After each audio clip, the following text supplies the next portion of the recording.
This is the Almost Awakened Podcast, a no-nonsense approach to spirituality with your hosts, Brittany Hartley and Bill Reel. Here we dive deep into the wisdom traditions while acknowledging insightful breakthroughs in science, psychology, and human development. Our goal is to explore the good life and the very best of spirituality. No nonsense required. Check us out at almostawakened.org, where you can check out past episodes, make a donation, email us a question or comment, or find out more about the resources we shared. And now, today's podcast episode. All right. How are you? I'm good. So sorry if you usually join us live at 1:00. We had some technical issues, but we're here. Yeah. We did some solo episodes and we're finally here back together, and it's good to see you, my friend. Yeah, I'm glad to be back. Wife and I went on a little cruise, had a ton of fun. I feel like I've told you this story already. For those who don't know, we went live, but we had a technical hiccup, and so here we are actually live with each of you. But the cruise was great. Had a ton of fun. I'm kind of trying to get caught back up, but there's been a lot going on, but life is good. Yeah, How are you? and tell me I'm doing great. I'm still kind of playing around in the TikTok world, kind of checking out the vibe in that part of the world. Yeah. And really, I'm just talking about all the things that we talk about on this podcast. So if you have listened to all of our podcasts, it's like that, but it's a whole different audience. And it's very interesting to I'll do something really positive or some beautiful thing about healthy spirituality. And it'll get a few likes or it'll get a couple hundred people.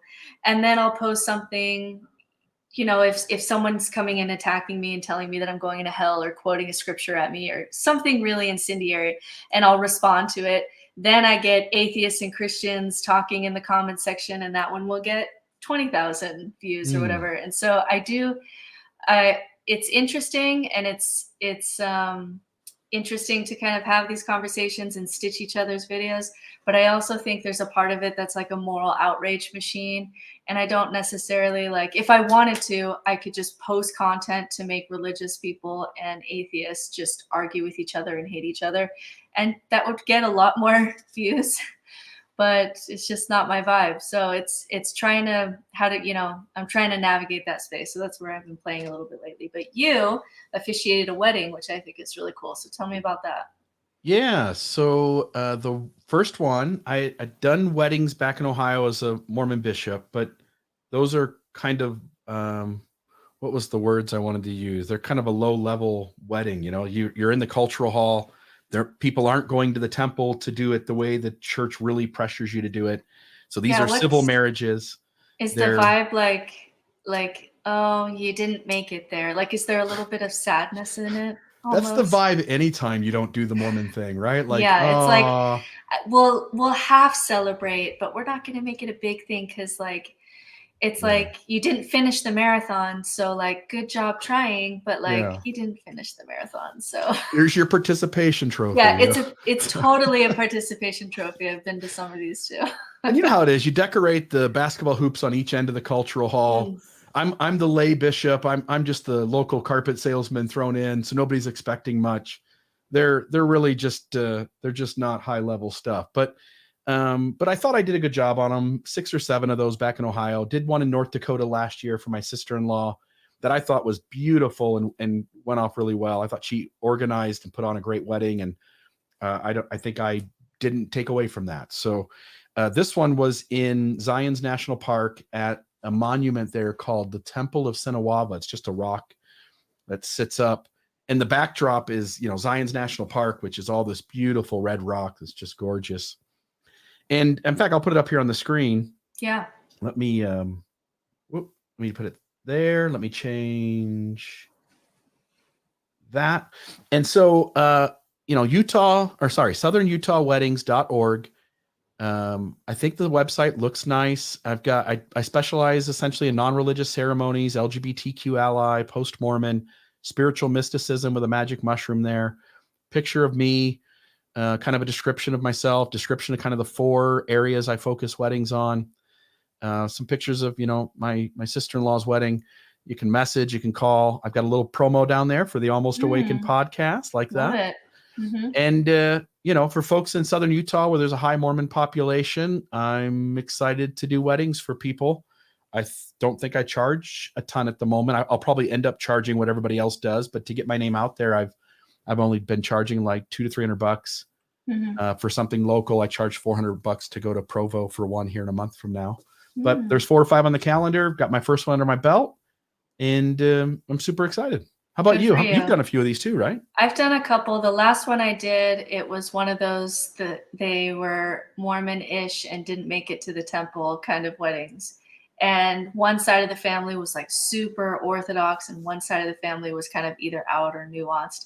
And so I had to really with them kind of craft a language that used familiar terms, but in a direction that both sides were kind of happy about, or both, right.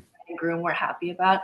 And I enjoyed that challenge because like we talk about it all the time on the podcast, just because we leave religion or we deconstruct religion, or doesn't mean that we shouldn't celebrate these occasions. And so developing language to fit people is a really fun challenge for me.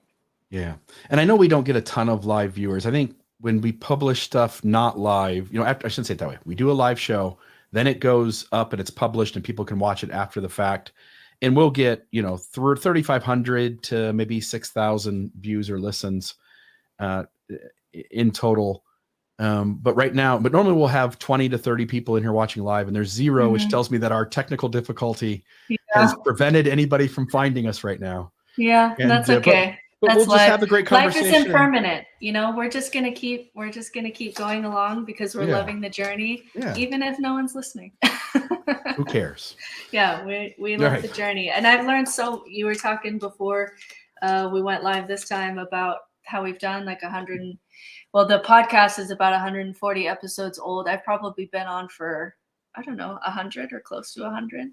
Yeah. Because we didn't start this together. You started this, and then I joined because I loved the premise of it. But when I think back about how much I've learned just in the conversations that we've had and the prep that we've done, just in that, year and a half of podcasting together, it's a lot. I've learned so much. So I'm here for the journey, man. And there's been great folks to have those conversations with, right? Nick Jankel, Jana and Anthony, of course, I think are my favorite conversations where we're just kind of riffing on faith and doubt. You've got Andrew Newman, who's a famous children's author that you got on. David Lawrence, we talked about free will. Yeah, in 2 weeks we're having Lisa Miller with the Awakened Brain. Famous I author. cannot wait to pick her brain. She has all of the studies on the science of spirituality, and I cannot wait to talk to her. So yeah, I enjoy these conversations, and I'm really enjoying it, even though we missed some of our live audience today, and that maybe they'll happens. find us in the next few minutes. We'll see what happens. Okay. All right, so this episode we're gonna go back to something that Brian McLaren, one of the books that he wrote, and it's Reasons to Stay, and he wrote in this book 10 good reasons to leave. And in this case, he's talking about Christianity, but I think we can just kind of expand this to institutions or religion in general, and then 10 reasons to stay. And so I thought we'd just kind of riff on what he thought these reasons were, because I think a lot of our audience are either kind of on the inside or outside of that edge, right? They're either kind of in a really deconstructed space trying to make it work, or they're trying to kind of hold on to those tools, but from the outside. And so you and I probably get a lot of questions in our inbox, or I'm sure people have asked you, should I leave or should I stay? Or people are in this place, right? And you and I were, kind of straddling that fence for years sometimes, when we look back. So I thought it would be really fun to just go over 10 reasons to stay and 10 reasons to leave, and just, riff on, is this a good or a bad argument? Or does this resonate with you or not? So, all right. So we're going to do reasons to leave first. So the number one reason he has, or the first one, I don't think this is by priority. The first one that he has is that Christianity has been vicious to its mother. And what he means by this is Judaism. So one of the earliest sources depicting anti-Semitism might surprise a lot of Christians. It's the Gospel of John. And by the time the gospel was written, Christianity was already becoming increasingly non-Jewish, and Christians were less and less welcome in Jewish circles. And so John writes, the Jews, when referencing those who wanted to kill Jesus, when he should have, probably just singled out Jewish leadership. And then this actually, there's other voices, Tertullian, Origen, Jerome, Ambrose, Augustine, who are the major founding Christian fathers who vilified the Jews, which sets the stage for the inhuman acts of persecution against the Jewish people in the coming centuries. And one of the people I listen to a lot is Christopher Hitchens. And anytime he goes up in a debate against a Catholic priest, he always says the Catholic Church has never apologized for the Holocaust, that they planted this seed, that there was anti-Semitism throughout Christianity, and that when Hitler was rising to power, Hitler made a deal with the Catholic Church, and Hitler said, if you don't get involved in the elections, and the Catholic Church said, sure, do whatever you want, just make it so that we are educating the children. We want the curriculum to educate the children. And the Catholic Church has never kind of responded to that or apologized to that. So what do you think on that one, that anti-Semitism leave because the root, a lot of Christianity is responsible for anti-Semitism in the world and the Holocaust? So my first thought is, if you asked 1,000 people who have left their church what their reason is for having left, I bet nobody would say that answer. Because I think why you leave your religion, that might be something you come up with later, but the reason you leave your religion is going to be much more personal to you, right? And so I'm thinking about this in terms of the story that Christianity tells. So Christianity and the religion we came from, Mormonism, Christianity tells a story to its congregants in all of its various forms. Generally, again, I know there's exceptions. There are progressive Christian churches who are beginning to tell a better narrative, but most faiths tell the story that, Jesus sets apart his disciples. They are the first Christians. Jesus is putting Christianity into action. And he dies, he's crucified, he's resurrected. He kind of sets his church in order, and then he ascends into heaven. Meanwhile, Matthew, Mark, Luke, John, all the guys are all together, right, running the Jesus's church, and Christianity is, getting off on the right foot in the first generation. And as you and I both know, the scholarship tears that entire story apart. Matthew, Mark, Luke, and John aren't really the disciples that we're talking about. They're not even, some of them aren't even specifically named in as the disciples. The Gospels are written way late. Jesus is a rebellious Jew who is trying to fix the system from within. And anybody following Jesus in real time, or the first and second generation after Jesus's death, are almost certainly participating within the Jewish religion and are not Christians. And it's not going to be until 50, 60, 70, 80, maybe as late as 100 AD that we begin to see the Christian church actually being organized, and those followers of Jesus alienating themselves so much that they're now removed from the Jewish faith and creating the Christian church. And what this means, again, for a reason to leave, I just don't think most people who are being alienated by their religion are this far into that storyline. Yeah, I totally agree. It's almost like, if you were to take a poll of why Christians leave, which we've gone over the reasons why people leave, problem of evil and social issues and political reactions and all of this. Nowhere on that list is, I'm ashamed specifically of anti-Semitism, and that's the only reason that I'm leaving. Like, I've really never heard that. But it seems like Brian McLaren is just trying to he's looking at kind of the history and saying, what is the Christian church responsible for that is wrong, that is evil? And if all of that anti-Semitism really can be traced back to this started with Christianity. I think he's just trying to own that, but I don't know if that's a reason why people leave. Maybe it should be, but it's usually not. And my worry is, again, I think on a social, political, human trauma level, he's hitting on something I think that's really important. And I also fear that when your reasons don't line up with Brian McLaren's, maybe in some way he's diminishing your ability to justify and feel value about the reasons you left. And again, I don't think this is the reason almost anyone leaves. Right. And so here's a quote that he says, "I was taught about the heroic Christian martyrs who faced torture and death with courage and equanimity, but I was never taught about how often Christians had made martyrs of others, torturing and killing people of other faiths and their fellow Christians in the name of God, Jesus, the church, the Bible, and Christianity." So yeah, like you said, I see Brian McLaren here just trying to almost take stock, like, what are we responsible for? What do we need to own up to as Christians, rather than the actual lived experience kind of arguments, which is interesting, but we'll keep playing with it. All right. The next one is because of Christianity's suppression of dissent. So institutions always punish dissent, either with even death or barbaric forms of social punishment like excommunication. But other institutions like politics can have a proud history of dissent. Scientists can dissent and get social credibility for doing so, especially if it's on something that you did, right? If you are dissenting against your own theory, you get kind of street cred for being unbiased. But religion by nature will never tolerate dissent. That's a better argument to me. What do you think on that one? I love this one. So let me see how I want to frame this.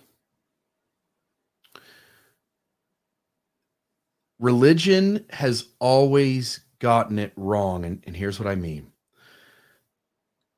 In the way that followers of the Judeo-Christian God, at any given moment, the rules they decide to adhere by, that they go, oh, God gave us these rules, these ones are still intact, we're going to follow these, let's go for it.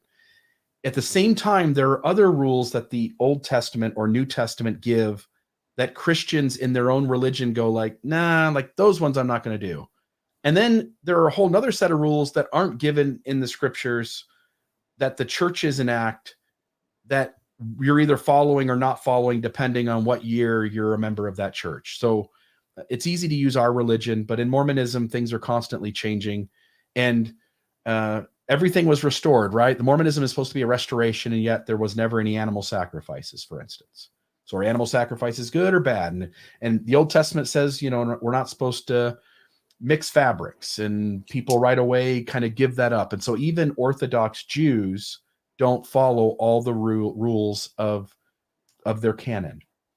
And so what you end up having, it kind of goes with this idea of there's no line of morality when you become an atheist. It's kind of the same argument, which is the rules are constantly changing, and no religion within the Christian Judeo movement has been able to offer a consistent set of beliefs and behaviors and patterns that hold up to logical thinking, don't hold up across time and space. They're changing as well. And so there's nothing ever constant.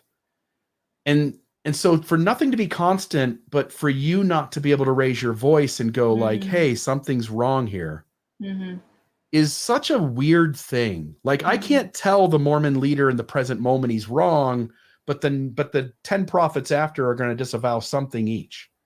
Like the way we decide what's allowed and what isn't, and we suppress the voice of the congregation so that criticism really isn't allowed to be raised. The Catholic priest, the Baptist minister, the Mormon president of the church, the Catholic Pope, the leaders of whatever, Scientology, Jehovah's Witness, it doesn't matter. It could be Methodism. There comes a way in which you are told that you still need on some level to fit in some sort of box in order for you to keep participating in this faith system. Meanwhile, 25 years from now, whatever it was you were pushing against and they pushed you out might be accepted. And in many cases tends to be for the people who are pushing a progressive religious view. Right. And so I think people absolutely are justified to leave when they don't see a mechanism by which they can raise a voice of dissent and changes can occur if the dissent makes sense. And I'm trying to think of a way to frame it. If I raise a voice of dissent, and not only does it make sense, but it is the better route to go, and that is judged so by the collective. Not just to have a few people at the top going, no, you can't say that. Yeah. And I like how he brings in that not all institutions are like that, because one of the common arguments you get is that the where will you go argument, like, oh, if you don't like the president, are you just going to move out of America? You know, you get a lot of this argument like, oh, all institutions are faulty. But here's an instance where we have an institution like the government where the founding fathers wrote in a way for dissent to be dealt with. If you want to dissent, here is how you do it lawfully, peaceably, whatever. And, you know, there's no, and even when Christianity says that it has that, or even in Mormonism, like we say we have that, we say that we vote, but it's not a real thing, right? It's a ritual of anything, right? And so this is an area where religious institutions are different than other kinds of institutions that have some process for dealing with dissent and becoming better from that dissent, whereas religion just does not have that mechanism. It only self-corrects from pressure from the outside, and then it's excommunicating its members, and then it changes, and then, you know, you're supposed to just think, oh, the leadership is brilliant, right? Or, you know, talking to God or whatever. And so that's not a good system of dissent. It's only going to lead to really corruption and blindsiding and all these things.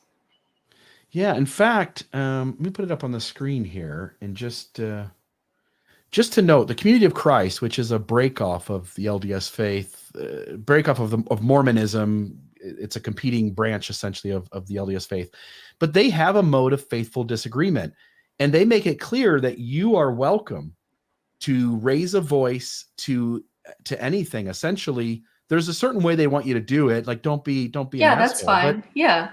But you can see the Community of Christ is characterized by enduring principles that allow for faithful disagreement as expressed through the blessings of the community. Holding a different viewpoint on a particular matter does not diminish in any way a person's participation as a faithful, committed, responsible member of the church. Person with a differing viewpoint on a particular position is to be respected by the body and allowed to voice her or his viewpoint as a personal opinion during discussions, meetings, training opportunities, right? Like, there should be open dialogue. And this is how you create enthusiastic consent. This is how you prevent unsafe boundaries, unhealthy boundaries. This is how you give people a voice to say no. Well, and also like improve, right? Because the dissent is because there's something going on that, you know, things can get better. Like, we improve through dissent. It'd be interesting. Wouldn't it be interesting to look at all of the religions and see which religions have some kind of rule that you should not, like in Mormonism, you should not dissent against your leaders or speak ill of your leaders, even when that critique is true, right? So that statement of like, even if you're right, even if your dissent is correct, it's really better, or this is really wrong, don't say anything to critique the leadership. If you gathered those religions into a group and saw which religions were doing that, I mean, I feel like those would be the cultiest. Do you know what I mean? Yeah, that's a good word for them, huh? It'd be some of the cultiest religions, because, you know, other religions have built in systems to deal with dissent. Anyway, all right, next one. Leaving because of Christianity's high global death toll and life toll. So the zeal of religion means that people will die for what they think God is telling them or believing that God is on their side. The tribal violence that entails means religious is too dangerous to touch because it heightens that tribalism and surety that you will go to heaven even if you die in this fight. So people push further than they normally would, like strapping bombs to children. Yeah. So I've said this before that goes along with what, and I think this is a great reason, by the way, as well. If Jesus did his second coming right now, he just showed up and he was having a conversation right here on the Almost Awakened podcast with you or me, one of the things I would want to ask him is, was it worth you existing? Like, how many people have caused harm to others in Jesus's name? How many people have been killed in the name of Jesus? How many children have been molested in the name of Jesus? How many family relationships have disintegrated in the name of Jesus? Because what you're looking at is, you say, okay, this Son of God came, he lived a life, he lived perfectly, died for our sins, died on the cross, and was resurrected 3 days later. But when you look at what everybody after him does in his name, the harm is irreparable. And so this idea that Christianity has this high global death toll, he's nailed it. And at the end of the day, whether we like it or not, it has to be laid at the feet of Jesus. Like, he knew all the good and bad that would be done in his name. And hence, I often wonder if he was real, if he would choose, if he, knowing how it all unfolds, if he would actually choose to live his life and die for us, knowing that billions of people would abuse his name to do things. That is such a great existential question, because it's a question we've talked about for us, like is it worth it to exist? And we've talked about these questions, but Jesus, like whoever the rebellious, whoever he was, the mystic that he was, what would he have chosen if he saw everything that was done in his name? And this is one of those times where I wish that we could do experiments on the universe. I wish that we could rewind time. Jesus doesn't exist. Roll the tape and see what happens. Does Buddhism spread and everybody's kind of Buddhist? Is there another person that becomes kind of the founding, person of the West? Because someone's going to fill that vacuum, right? Like something's going to fill the vacuum. And maybe not as healthy as Jesus. And maybe not, maybe doesn't, have nice scriptures about how you should give your money to the poor. Maybe it's something worse. Maybe it's just like a Julius Caesar or something. So, I wish that we could do some of those experiments. Even another mixed bag like Muhammad. Who says good things, but also says things that are easily interpreted into violent stuff, Yeah. And how much could the world change if you could take out 20 scriptures or 20 stories or whatever? You could actually see that the world would be different, because some religions, although we all have tribalism and there's similarities there are certain differences in the religion itself that you can actually see in the world. So I honestly really love that Brian McLaren will at least just say this. This is why I'll still listen to podcasts with him on it, even though he's on the more believing side or faithful side or Christian side. Because if I can say this and he says, yes, absolutely, and that's a really valid reason to leave, that at least makes you look sane, right? I at least want to listen to you and hear you out if you're actually saying and admitting this about Christianity. Right. Totally. All right. Next one. Because of Christianity's loyal company men, institutionalism. So Christianity breeds patriarchy and bureaucracy, rewards loyalty above all else. So the people at the top will always be people who are chosen for loyalty, company men, versus those who are actually like the radical Jesus. That sounds so familiar. I feel like I've experienced that. Yeah. Is this one that is inherent in institutions in general, though? This is going to be super specific to Christianity. It's going to be every system you participate in. Yeah. Yeah, my thoughts here, it kind of goes along with the number 2 a little bit, because the system is kind of a closed loop system, and this is also speaking to the idea that this is a closed loop system. If the gospel of Jesus, and again, we're just talking Christianity for the most part, but the gospel of Jesus Christ is meant to make all men and women equal, and that really what someone is rewarded on is on their motivation to be their best self, to be like Christ. And what we're finding here is that essentially the system, we're being told here in number 4, the system doesn't work that way. it really rewards certain people, and those certain people aren't really the best or most capable of leading this system to progressive Christ-like love.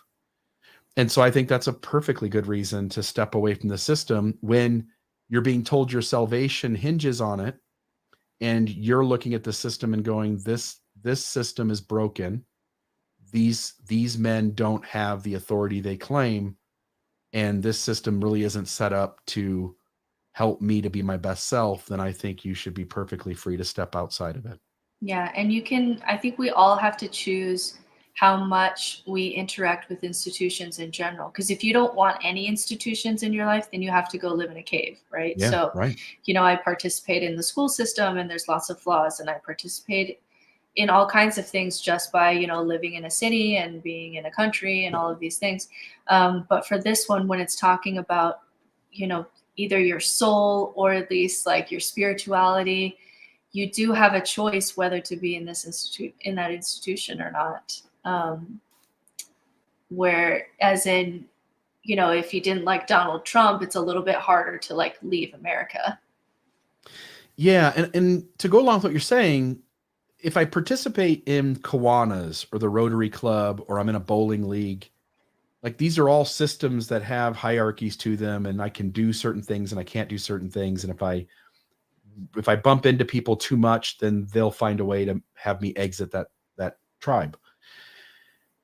But there's something different about systems that imprison you either spiritually, physically, emotionally, right? And so in a religious system where they're telling me they're the path to salvation, this is the way to get there. Or in a political system where, say in a dictatorship, where my rights are extremely limited. Again, I have to be quiet in those systems because if not, I get thrown in prison. But I think we all can see the unhealthiness when a system goes to a certain extreme and crosses a line and operates in ways that are deeply unhealthy. Again, all systems are unhealthy, but there is a line you cross where all of us go like, ooh, yeah, that's really bad. Mm-hmm. And I think when religion is telling you that there's so much at stake and it's broken, I think you have a right to shine a light on that and to walk away from it. Mm-hmm. All right, next one. I don't have anything to add there. That was good. Next one. Because of Christianity's real master, which is money, the power and money corrupts. Once money comes into play, it becomes a game of how to keep the money flowing. It becomes a game to make and keep the money going for the kingdom of God, rather than a focus on what Jesus would be actually doing with the money. This is one that you know more. You know this world more than I do. You've gone down the rabbit holes of finances much more than I have. We just recently, the religion we came from is the most evil, deceptive extreme of this, right? Like we hear once in a while of a TV evangelist accumulating private jets and big houses, and that certainly happens.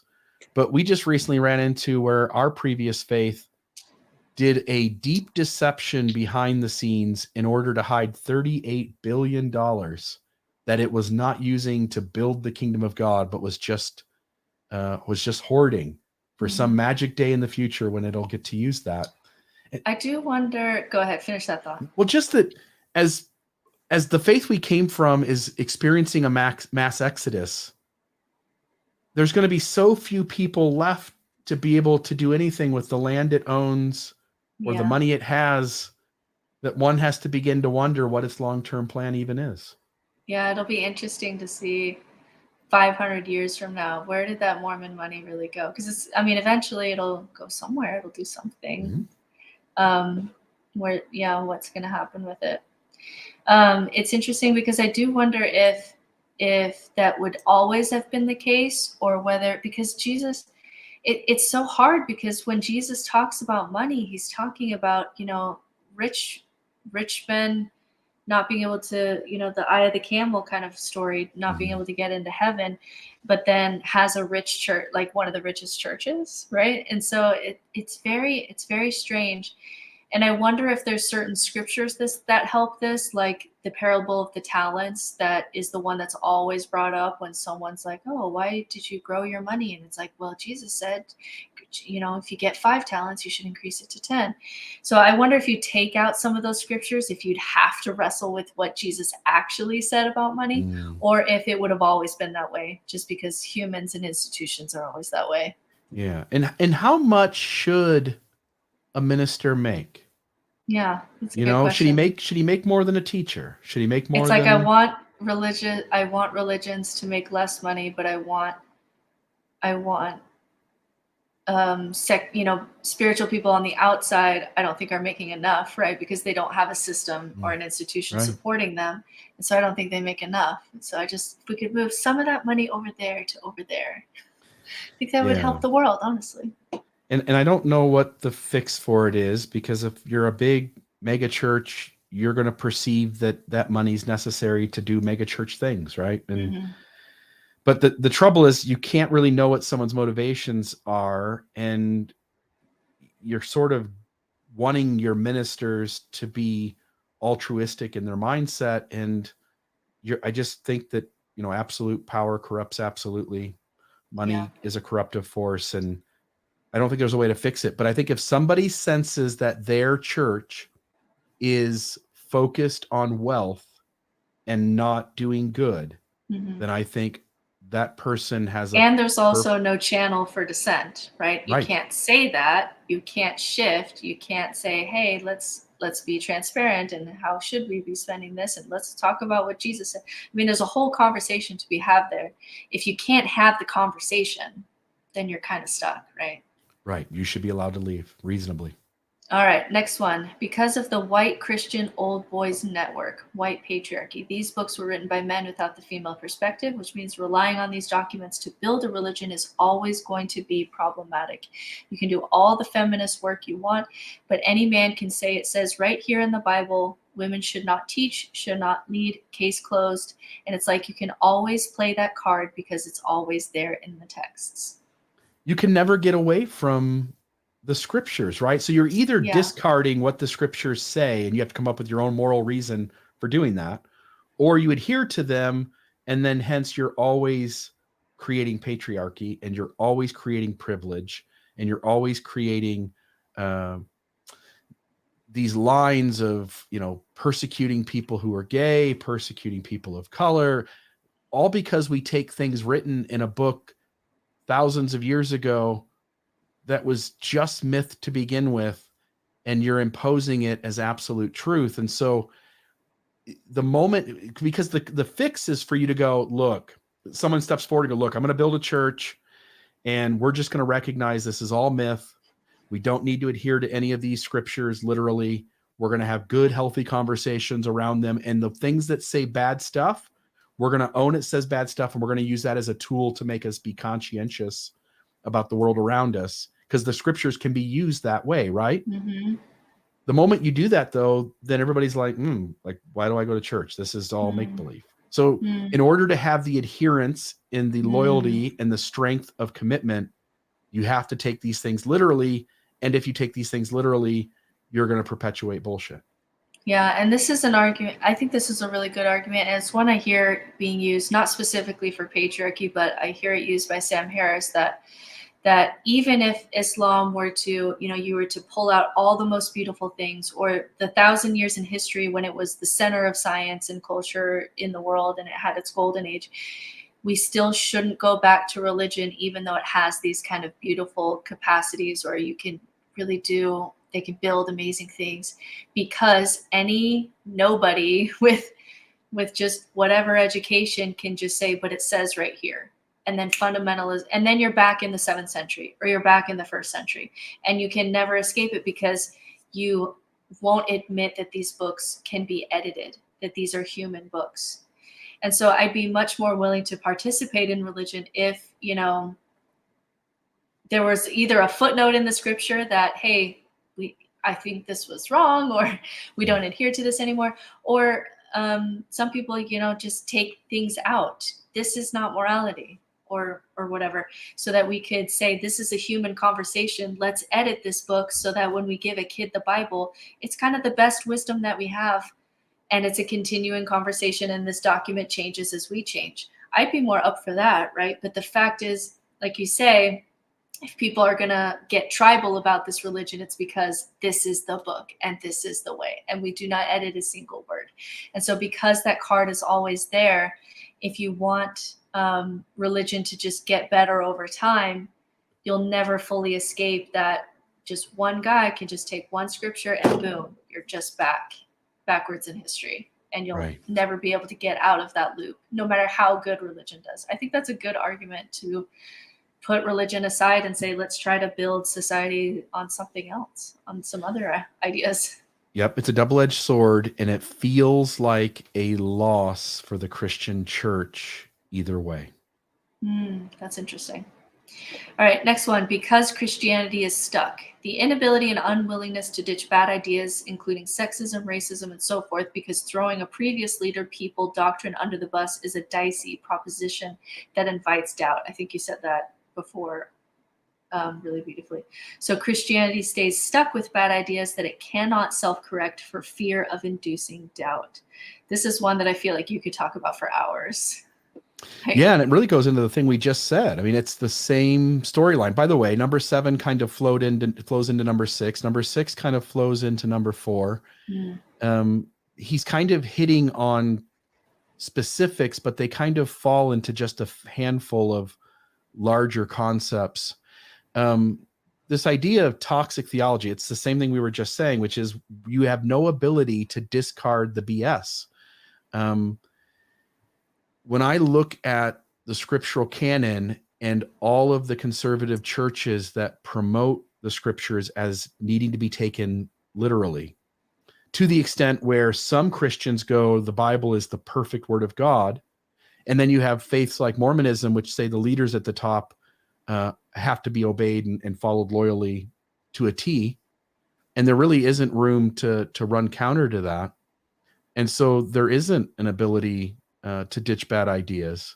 And so what you end up being left with, because we all sense it, again, I said this at the beginning, we go ahead and mix our fabrics now. We go ahead and eat pork now. Like at some point we go, Jesus fulfilled the law, but these things we keep and these ones we don't. And we don't really have any logic for why we did that. You know, we stopped animal sacrifices, but we kept the 10 commandments, and we don't really have a reason for it. And the moment you allow a safe conversation about why that is, and you allow people to go like, oh, so like maybe I could discard what I want and keep what I want, you eventually just have the faith essentially dwindle down to not being of value anymore. No one sticks around. Yeah. And I think you're finding that as you look out in the world, progressive churches have a lot of difficulty generally. There's a few out there, a handful that do really well, but the far and wide majority of them struggle to stay alive. They don't have a vibrant membership. They don't have the kind of vibrancy that allows them to accomplish much, and they're struggling just to keep their doors open. Yeah, and that's why, you know, some people say, why doesn't secular humanism have preschools and churches on every corner? Like in Christianity, I have, like, just on this street, I have multiple churches, multiple preschools, multiple projects. Why is there not a secular humanism preschool? And the answer is, I don't think there'll ever be. There's not enough money because there's not enough fundamentalism on purpose, right? That's what they're trying to avoid. And so you'll never get the money to do some of those big projects. And so I think it's always going to be a local game. That could be, you're muted, but it could be better for people and healthier for people, but it's not without its own issues, which we'll talk about when we do reasons to stay. Yeah, there's just no vibrancy there. Yeah. All right. Because Christianity is a failed religion, lack of transformation. The theory is that Christianity has basically run its course, going through the stages of degeneration that all religions are prone to go through. Many religions and kingdoms have declined and failed, the gods no longer being worshipped. If Christianity is in the decline, perhaps it is a failed religion that needs to be allowed to die so something new can take its place. I'm on board for that. a It's little bit. also personal transformation. Like Yeah. the things we've already named, the first 7 of these are also blockades to people. In other words, the system is set up to go, here's the checklist. We show up at church every Sunday. You got to be active here. You got to, put some money in the plate. You have to, do this, do that, check the boxes.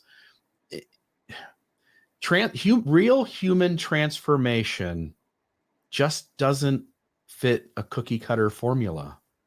And the other thing you have to do to allow human transformation is you have to allow people to weigh the good and bad of all ideas. So I need to be able to listen to Alan Watts and listen to my local minister. And I need to be able to have the free, safe space to go, my inner gut tells me that Alan Watts is right and my minister is wrong. And so what religion does, because they're scared to death of that, is they begin to make certain voices not appropriate. Certain voices aren't safe. Certain voices aren't trustable. And so what it does is it closes itself off. It becomes a closed system. And you're not really safe. If you're in a conservative Christian church, you're not really safe to go study Buddhism. You're not really safe to go listen to Alan Watts. You're not really safe if we, for instance, in Mormonism, if we have really unsafe boundaries around children and consent, we are not really comfortable with you going and reading Brene Brown. Yeah. And you can feel that as a believer, that you're not exactly allowed to go and check out all these sorts of voices that are out on the outside edges or outside of your paradigm. And that really prevents the average human being from having access to the tools that lead to real transformation and development. The reason I also think that this is a good reason is that there are certain times in history where if I was living in that time, I don't think the answer would have been to leave religion. Like if you are living in, I don't know, 16th century Ireland, there is no website to find Bill Reel, to find your marriage in language that makes sense to you, right? You either get married at the church or nothing. Like that is the option, right? And so maybe we could never have done this in human history before because the church held such resources and all the rituals and all the art and all the music and the stories. And we needed that just to survive. We needed that for community and all of that. But maybe because of the internet and because we're a global world and because people can find their individual paths, maybe this is actually the first time in human history where we can allow religions to die and allow people to find their individual spiritual paths and have smaller kind of spiritual groupings, but not these big overarching, Catholic Church kind of things. Maybe this is the first time. I think you make a really good point. If you go back to the 1700s, whatever little town you are with your dirt roads and your 7 buildings and your King's Castle or whatever, you would have had one church essentially, right? Like you would have in your town would have been one church, and that's where everybody goes. And the rigidity and shame and the rules that would have been in place that would have made it so that you come here and you essentially tolerate whatever it is we do to you. And you're right. Like we have finally gotten to a moment over the last couple of 100 years. And most recently with the advancement of the internet and having access to information, you're really at the first time in your life where you truly have a buffet in front of you. You absolutely have a cafeteria in front of you where you get to pick and choose what ideas are enlightening, what ideas feel true, what ideas feel like growth and transformation to you. And to me, man, what an incredible moment we live in. Yes, I wouldn't want to go back and live in any other time because I do think the best thing for most people, most of the time back in history, is to get the resources from the religion that's available. But now, instead of that kind of one town church that you do all the things in, I don't have to go to the cathedral to hear music. I mean, imagine that was the only place you heard music. That's the only place you heard transcendent stories, or got any sense of science of like how this all started, right? It's all beautiful art. I mean, if that was the only place where you got those things, like the best place would be to go to church. But I mean, we have music in our ear all the time, right? And we have TED Talks The fact that I don't have to go to a sermon in order to hear a TED Talk is amazing. So maybe this is the first time where we have enough resources available in the society, even though it's going to be hard because we're still trying to figure out this exodus from religion thing. Maybe this is the first time where we can give it a go and be successful at it, because we can see these things in society and not just religion. Look how easy it is. Alexa, play Dirty Heads. So great. Songs by Dirty Heads on Right Amazon there. Music. Alexa, stop. So If you would have taken that back in the church, you would have been probably, I don't know, either you were God or you'd be burned at the stake for being a witch. The other thing too is I know what blasphemy. happens. I know what happens to people like you and me in the 1400s and 1500s. You're a heretic. For me as a woman, I don't have a chance. You're a witch. You are going to do better than I will. I'm dying. They're burning me at the stake and they're drowning you at the bottom of the sea. Probably. So yeah, it's glad I to don't be in want to go back. 2023. I don't want to go back. All right. Next one. Because of Christianity's great wall of bias, constricted intellectualism. Intellectualism in education becomes a bad word, so it begins to create its own bias. By having a whole people not be encouraged to get educated, Christianity should fall apart because it can't adjust to what science says is going on. This one I see on TikTok every day, because every day I talk about what we're talking about right here. Right. And every day someone will say, it doesn't matter that you have an almost PhD in theology. I sat and read it, and you can do more by just sitting and reading it than by studying the scriptures like I did, for 10 years in an actual theological seminary. So like me having gone to a seminary where I really rigorously have studied the Bible is seen as a bad thing. Right, in a lot of these spaces, because it's better to just, because intellectualism is a bad word, and it's better to just either feel the Spirit, or intellectualism will lead you away from God, or any of that. And that is hard, man. It's hard to be told that your PhD and expertise in a subject makes you not an expert in that subject. It makes you actually a dumb person in that subject. Like, that's hard to take. My ego sometimes takes a hit when I read those comments, I'll be honest. I mean, I understand it, but I think this one is a lot like number 2. And what I'm beginning to see is kind of this overarching theme, which is the church is broken. It's broken. It doesn't allow dissent. It maintains unhealthy literalistic views of its canon. It promotes racism and sexism and homophobia. The church promotes certain people to the top, and they tend to be people who are influenced by power and greed. And at the end of the day, it just sounds like, when we go through these 10 reasons, and again, now we're on number 9, is that the church is broken. And I think that if you wake up and you realize that your religious faith, the church you go to on Sunday, doesn't function healthy, it isn't working for you, for the others in the system, in a way that creates growth and transformation and transcendence, then you should be free to go. So constricted intellectualism is the reason that dissent isn't allowed. When you open up your system to constructive criticism and to enlightened views, and you make it safe to go like, oh, I'm glad you brought that up. Let's start moving that direction. The church essentially will suffocate to death eventually, because we go back to the whole idea of it's no longer understood to be literal, and it doesn't get the adherence it used to. So now you see why people want to constrict intellectualism and why they don't want dissent. Yeah, you can totally see it, because even, in our previous religion at BYU, there's kind of this underlying thing where if you're an undergraduate and you say, I want to go into biblical studies, you'll be encouraged by your professors to not do that, specifically because if you go to school to learn biblical history, if you go and study the Old and New Testament, you are not coming back. And if you do, it's not in the same way, right? It's not in the approved narrative way.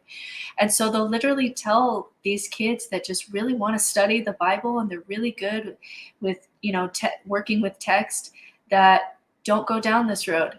Don't Like, you need to be a professor of religion and scripture, but don't get your education. Like, don't go down that road towards actual being, having your degree be in ancient scripture, because we'll not see you. And so that's a problem. If you get more education and you can't come back, or you can't say the things that you're supposed to say, that's a problem. And so your choices are to change, or to just say, well, education is bad. And so now we just say education is bad, and that's awful. Yeah, if you take this religion too seriously, if you really want to know it inside and out, that's not going to go well. That one hurt. That one hurt in my faith deconstruction. I'll be honest. That one, like, I just kind of felt a nerve there, because there were so many people who really, just when I was kind of in faith crisis and I was trying to reach out to people and talk to people, it was this sense that people would tell me, like, you're taking this too seriously. Like, you were too Mormon. And I was like, what was I supposed to do here? Like, you want me to be Mormon, but not too Mormon. And that's what I felt like. They wanted me to be Mormon, but not too Mormon, that you like study everything and try to make sense of it. Like, that's too Mormon. And it was like, well, I can't do this with you guys. That part was hard. All right. Last one for reasons to leave. Because Christianity is a sinking, shrinking ship of wrinkling people. Demographics. Many sects literally don't have anyone attending under the age of 55. In the past, it could slowly adjust to pressure, but it is too slow, too constricted, too old to drastically change enough to get Gen Z on board, so it should die with everything else that can't keep up. Yeah, which is another sign that we live in an age where people have access to information. People are now in the arena of free ideas and free thinking. They have the ability to test what they're being told within seconds by simply hitting a button and asking their phone a question, and 40 websites jump up with answers. And they get to use their inner intuition to figure out what makes the most rational sense to them. And in lieu of the other 9 that we went through, the recognition that the church doesn't work and it's broken, what you end up with is a church that is just little by little decaying away and shrinking. And we're seeing it everywhere. The nuns are the largest growing group. And I don't know that very many Christian religions are doing very well right now. They're either stagnant or in deep decline, somewhere in between maybe.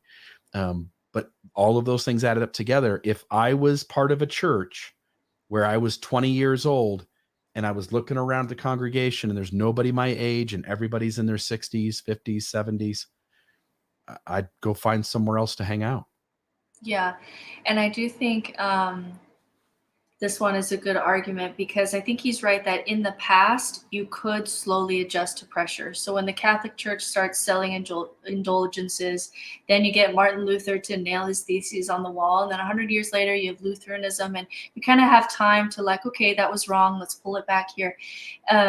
But now you have this generation where, okay, they need this now. They're Gen Z, but the church can't change fast enough to meet them, right? And so I was on this debate with this guy named Dr. Richard Wadsworth, who's an active Mormon, and we started to stitch each other's videos, and we had a little bit of a debate.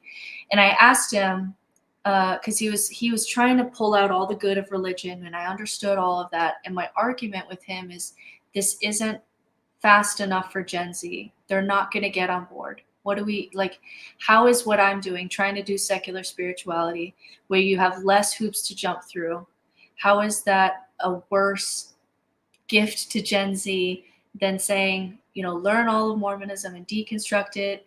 And then he said something to the effect of, where Mormonism now isn't going to be where it is 50 years from now, because when the people who are 40 now are leading the church, then it's going to be better.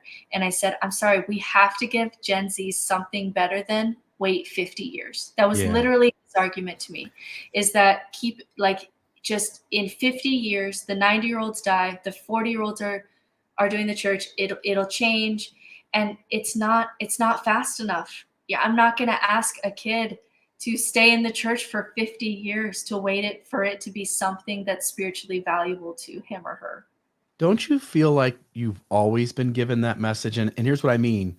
It takes on a different articulation, but it's like, hey, be patient. When we die and get to the other side, it'll all be resolved there. And all you're doing is moving the goalpost a little bit, you know. So now I'll be 70 years old when I see progress. But you and I both know I won't see enough progress that it would have been worth it to stay to be with that church at 70 years old, because it's still not going to be healthy enough. Yeah, And so, and it's like, how are you going to get Gen Z on board if your church is homophobic? You want them to get on board, wait 50 years, and then get some good out of Mormonism? Like that's your answer? yeah. Like, I'm sorry, like that cannot be the best option here. If that's the best that religion has to offer is, sorry, we suck, give us 50 years, Yes. then you sure as hell should just walk away. That's interesting. Okay, so we're going to go to part 2, which is reasons to stay. And do you mind, Bill, taking a little halftime? I'm going to go use the restroom and I'll be right back. Sounds good. Give me.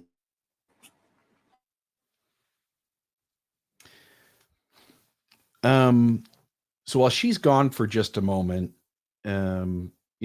thoughts about this. I'm excited to get to the end of this conversation so that Britt and I can maybe share what some reasons are that we think are valuable for maybe staying and leaving. And I don't know that we'll need to spend a ton of time on it. I think we could probably just list a few here and there. But it is interesting. We've gone through these reasons to leave, and I think they're all very deeply interconnected. And again, I say it points to a broken church. But now we're going to get into these reasons to stay, and I'm actually really interested to hear these. I haven't sat down and prepared. Normally I'll sit down when Britt prepares an outline and I'll put some time and effort into it. I was out on a cruise and just got back, and hence I haven't had a chance to sit down with these. So these are kind of fresh to me as she's reading them off. And I'm really excited, Britt, as you begin to read these ones for reasons to stay, to see. I'll try to go into my own head, and I would challenge you to do the same and see if these reasons are strong enough for us to go back into the system we came from or to go into another system. I would suppose our answers are going to be no, but maybe to at least really consider the impetus that he's trying to suggest for why one might want to stay. Okay, let's do it. All right, so the first one is because leaving hurts allies and helps their opponents. This is the age-old problem that if you throw a party and invite everyone, including white supremacists, the racists are going to eventually be the only ones at that party. When all the good people leave, the bad people suddenly think they are normal and start insulting the ones who left.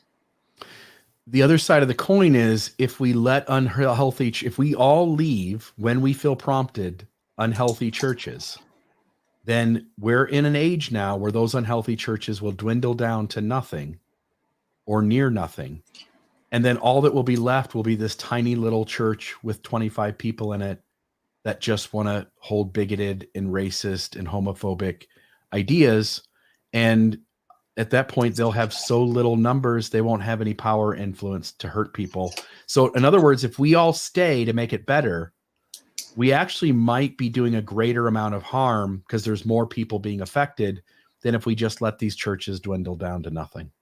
Yeah, and this goes back, and we've talked about this in other places, because we'll talk about what are religious moderates doing. Are they helping extend the unhealthiness of religion by showing all these good sides and doing all these kind of gymnastics things? And this word doesn't mean this, it can mean this.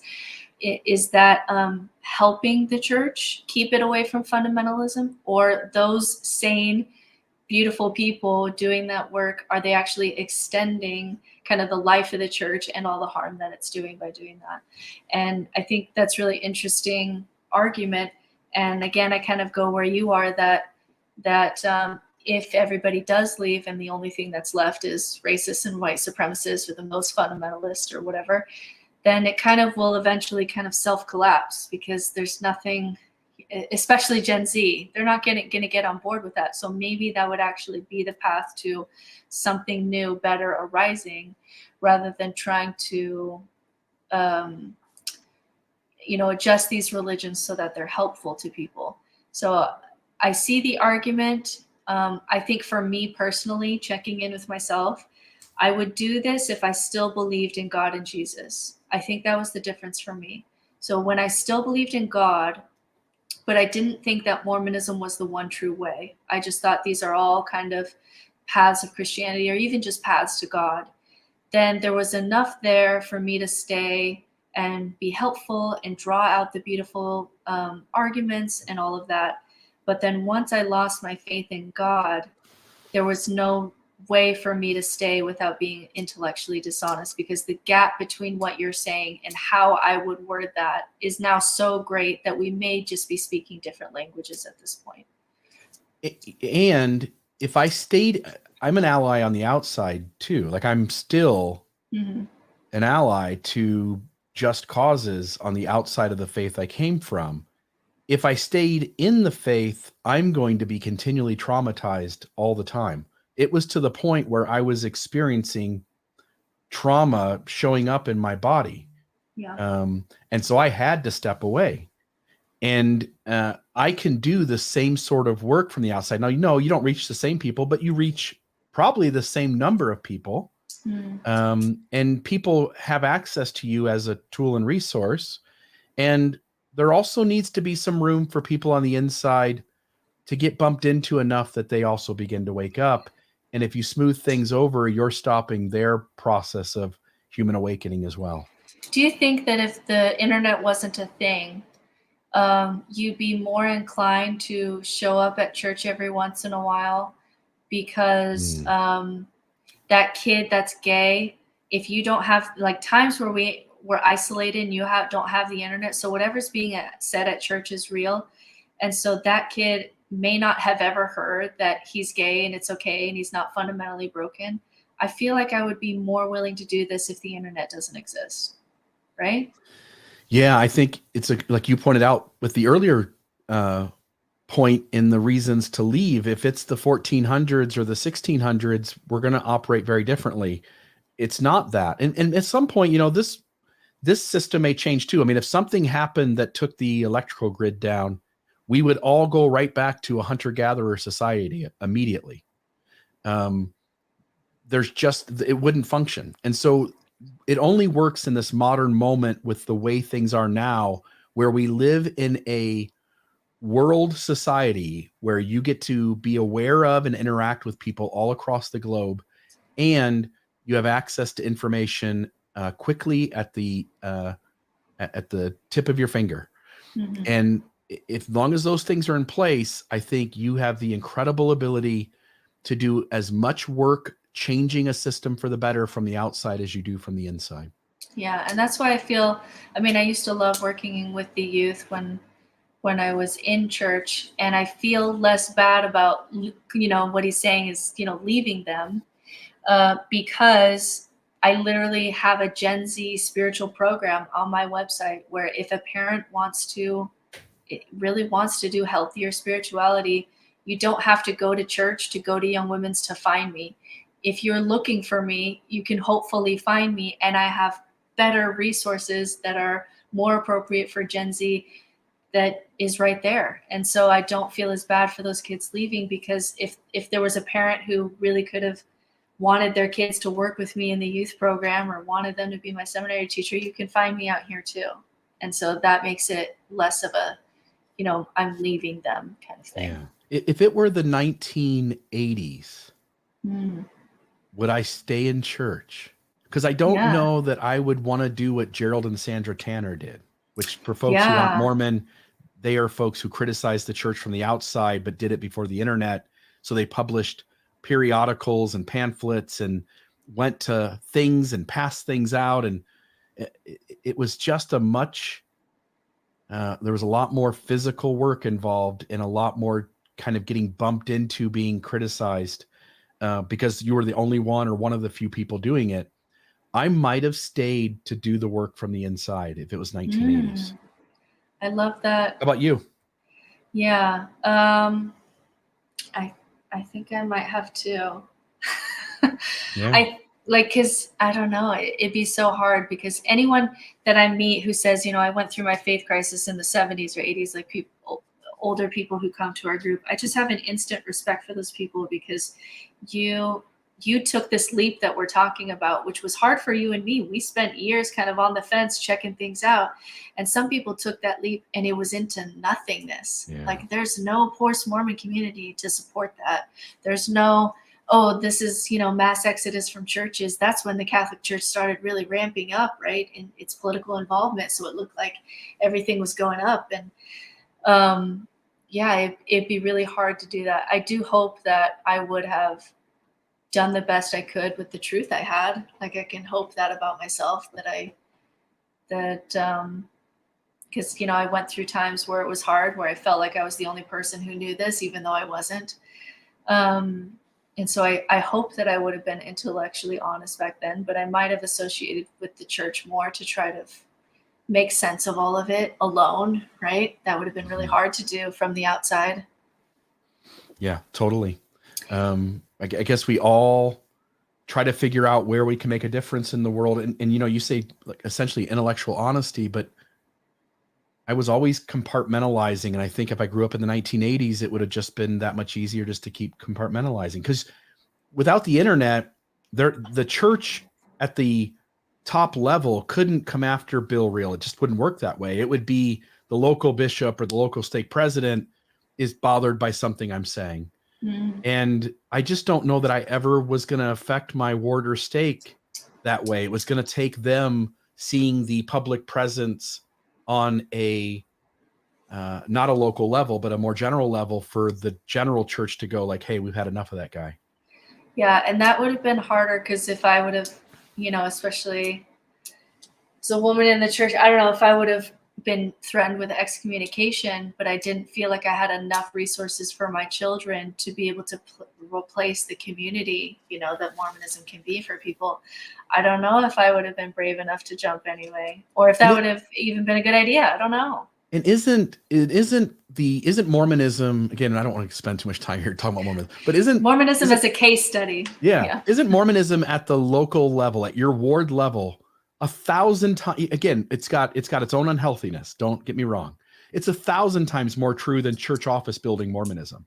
Yeah. 100%. Like what the church does at the general level is exponentially more dishonest, unethical, unhealthy, abusive, traumatic, and deceptive than your local I heard someone, ward. A philosopher who said, where a philosopher was asked, where do you stand politically? And he said, I'm a communist with my family. I'm a socialist with my friends. I'm a Democrat in the state level. And then I'm a libertarian on the federal level, because I want to be in your family. You're a communist. This is the system. We're all putting into the system here. But as you get to those bigger institutions, you got to pull that power back. And so I thought that was an interesting statement. It is, man. We're not as consistent as we think we are we? Yeah. Yeah. All right. Next one, because by the way, I'm loving this conversation, because most of the conversation is leave the church because of these things, stay in the church because you feel blah, blah, blah. And just the fact that you and I can sit here and say, oh, at this time I probably would have stayed, or this I don't think is a good enough reason, I think I'd still leave.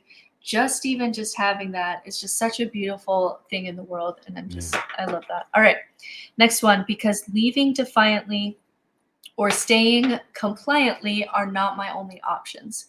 This is a shout out by the author to stay on your own terms, to take what works and discard the rest. Feels like we've had this discussion plenty. You might get sidelined, but as Julia Roberts says in Pretty Woman, I say who, I say when. So it's essentially like you can stay if you give yourself permission to be a cafeteria Christian, cafeteria Mormon.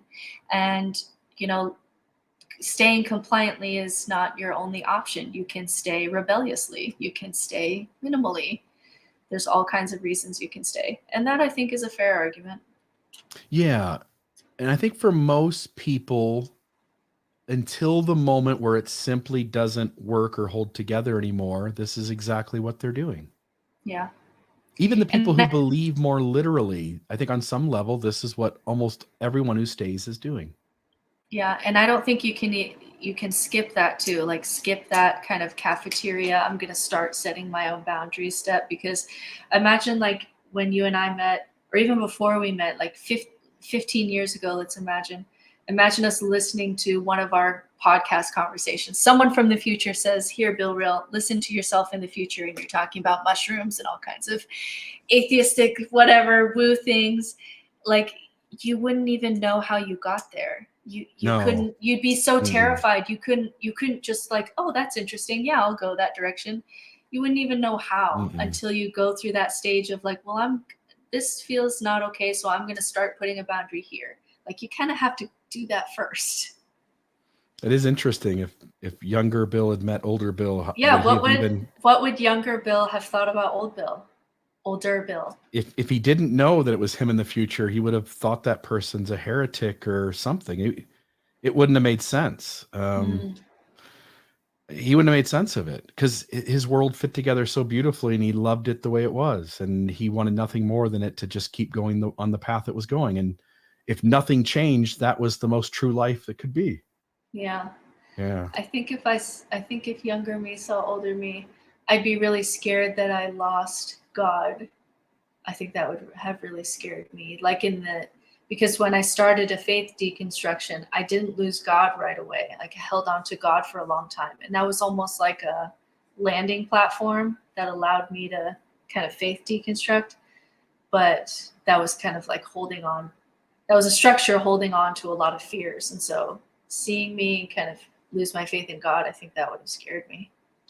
Yeah. Fine Girl said younger me would have been envious because I got out. I wouldn't have been. I would have been like, I don't like where this guy went. Yeah, that's interesting.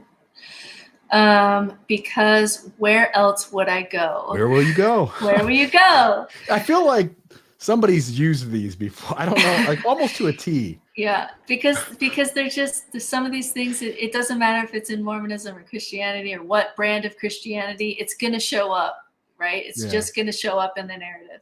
And so, what institution is significant and pure of corruption? And I do understand this argument, and I get it a lot, especially with the, just leave America. If you don't like America, homeschool all your kids if you don't want to put them in school because there's things going on at school.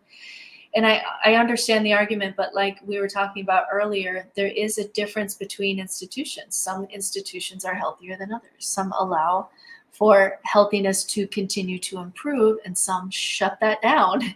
So you can't just say, oh, if you leave the church, you're going to go live in a cave. Like, no, there's a big difference between, Scientology and my local Girl Scouts program.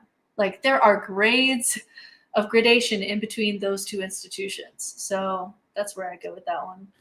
And I'll just add, I know that the argument's going to be, Bill, stop, think about it. There's tons of systems you belong to. Obviously, I'm an American, but I don't really spend much time thinking about politics.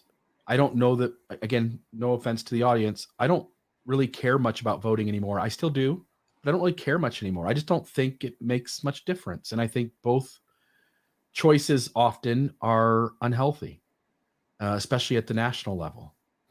And because I don't pay much attention to politics, I get up every day, I come in my office, I run this nonprofit that helps to give people information so that they can deconstruct unhealthy religious ideas and make new informed choices.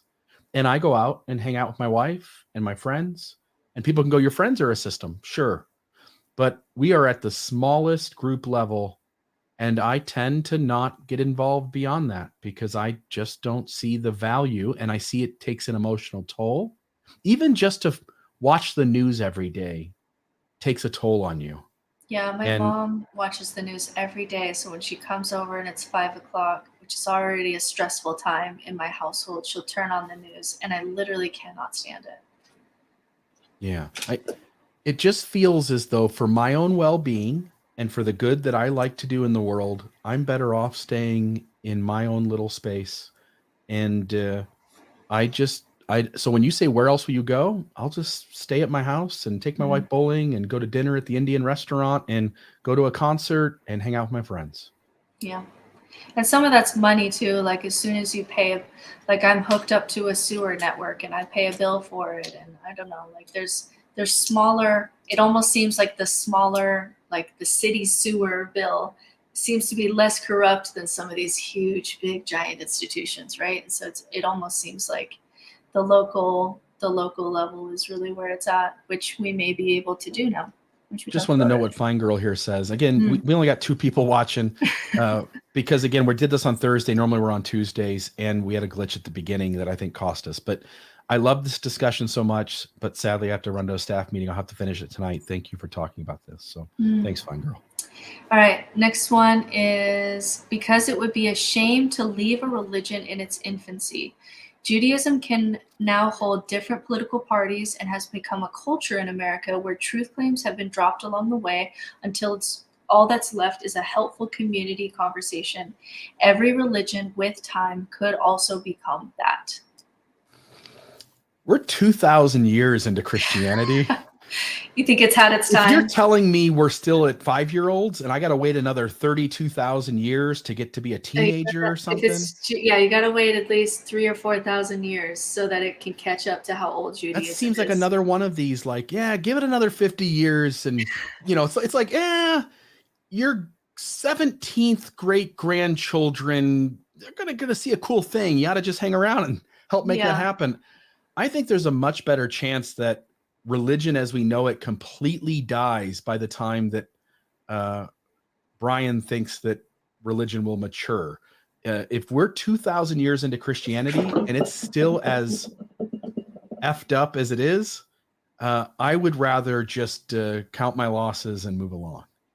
Yeah, the only thing I would give to this argument that I think is a good idea, and he didn't really mention it, is that when you're trying to get communities together, and we've talked many times before about how myths and stories are really what do that. And let's say that we try to do that, but it's on the secular level. And so we're trying to find rituals in society or in communities that do all the things that religions used to do. That's going to be really hard without a story. And so to this argument, it may be easier to deconstruct and reinterpret the stories because at least those are there. We have something like Easter. Like maybe if we give it 1,000 years where Christianity loses even more truth claims than it's had to give up, maybe Easter becomes a spring celebration. And maybe that's an easier path to get a community to just gather together and celebrate spring or renewal or whatever you want to rebrand that as, than trying to get people, like even atheists, there's no like atheist. I'm surprised even, maybe I shouldn't be, that there's not one atheist day on the calendar for atheists to do something, to go look at the stars, to go have a beer for Christopher Hitchens and say, rest in peace. Whatever it is. Maybe we can only do that with stories. So maybe we have to do like Judaism, which is to deconstruct the story enough to the point where all the truth claims have been lost because you've just been around too long to hold on to any of them. So all you have left are rituals and community and Passover, and they mean different things. And you can be an atheist Jew and you can be an atheist rabbi. Maybe that's the easiest path to get to communal rituals. What do you think about that? If the congregation has a safe space to look at the authority and go, you're as full of shit as we are, and that's safe, maybe. But it feels as though we're set up so that the authority inside the system is always in charge and always gets to deem what's right or wrong. And so I think what you're saying works. Like we can create a much softer landing. We can all have ritual. We can not take this stuff literally, but it requires like all of us to be able to look at each other and go, you're not it either, buddy. And religious systems that thrive don't seem to have that component. And I do think the reason that this argument doesn't hold true for me, because I hear a lot of people make the Judaism argument that, hey, let's just let religion do its thing. By the end, all that's left is community. And that's really hard to do from the secular side anyway. But the difference is that Judaism does have a history of it being a conversation, right? So not just in the Old Testament, but all of the books of Judaism, there's a specific thing in that religious community that says this is a conversation, and that is well known, right? That is from the beginning. Just in Judaism, they talk about, hey, this is a conversation that is helpful. And so I think because they had that there, that, hey, this is a conversation, and sometimes they change their version of God as a part of that conversation, then maybe they were the only ones who would be able to make that leap. Whereas Christianity has certain authority and claims and keys, and Jesus is coming again and this kind of thing, that Judaism just seems to be more flexible on, because it's always kind of claimed to be a long-standing conversation. So maybe it's unique in that way, and not all religions are going to go that way, especially one where, Jesus says, here are the keys to salvation or whatever. There's another one, by the way. Hang on, Jesus is coming. He's coming soon. Like, just wait here. I promise you, it's going to happen. Mm-hmm. Mm-hmm. All right, next one. Because of our legendary founder, Jesus is not the worst leader you can find for a people to try and emulate. He's a homeless mystic, loves radically, pushes against power and money, and helps the marginalized. Let me ask you this.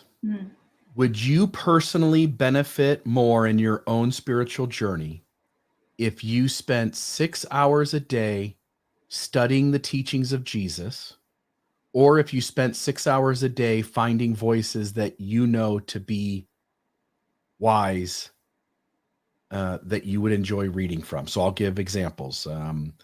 Eckhart Tolle, Brene Brown, Miguel Ruiz with the Four Agreements, listening to folks like Sam Harris and Jordan Peterson debate something out, listening to Joe Rogan interview a scientist about the nature of the earth and how we should take care of it. When you weigh all of the available voices that are out there, and I'm talking specifically the ones, and again, I named ones that are to me, you pick the ones in your head that you find valuable to you. Isn't being refocused towards Jesus going to actually take you away from the things that would actually help you more than focusing on Jesus? Yeah, I agree. And the reason that I agree is the people who speak to Jesus really beautifully, I would put Brian McLaren in this camp, Richard Rohr type people, who really have a beautiful view of Jesus, like not, Second Amendment America Jesus, right? But people who have a really beautiful view of Jesus had to step out and learn more mysticism outside of the system, learn wisdom from other voices outside of the system, and then you can return to Jesus and see really beautiful things, right? But from Christianity, from the inside, that's not what you're getting, right? And so I see the point that there's even a really good point there for political gods, that if humans are always going to create gods, Jesus is a better God than a political God, because Jesus at least says some really good stuff, some wisdom stuff, whereas like Stalin does not, right? So if that's our option, because we're so, our human natural impulses is to create hierarchies and put, something like God on top, and that's what we always do, I would rather have Jesus than a political leader, because at least you have some room for some kind of mysticism and wisdom there. Whereas in politics, you never do. You never have to be wrong, because there's no wisdom in it. It's just pure tribalism and power and money and all the things. So I get the argument, but like you, it's like, I didn't learn about Jesus from the inside. I went outside and then could come back and appreciate Jesus. So was it really Jesus, or was it all of this wisdom that made me then see Jesus in a different way than what I was taught? Yeah, and as you're pointing out, like if somebody gives you a false dichotomy, like you can either take Hitler or Jesus, and of course I'm going to take Jesus. But if I'm told, look, there's the internet, there's libraries, there is Audible, there's YouTube, there is all the podcast apps. You can go and read the things that interest you from the wise voices that have written and published in those areas.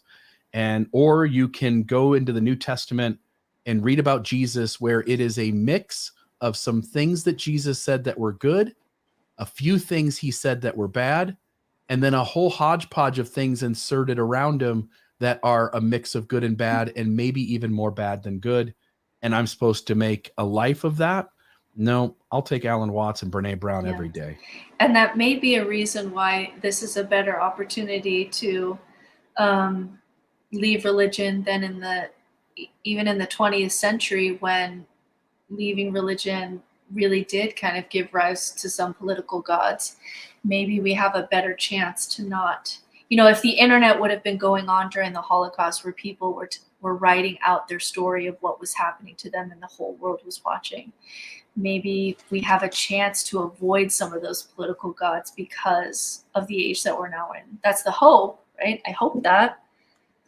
So, all right, next one. Because innocence is an addiction and solidarity is the cure. Essentially, the innocence referred to here is like the sin of certainty. It's the innocence of keeping our blinders on, of seeing things in black and white, and of not really addressing problems by talking about them and seeing them for what they are. This innocence is to create purity, which leads to a feeling of superiority and Christian supremacy, while avoiding dealing with all the messiness of life. When we actually see the human problems in the world, the only way to tackle them is together.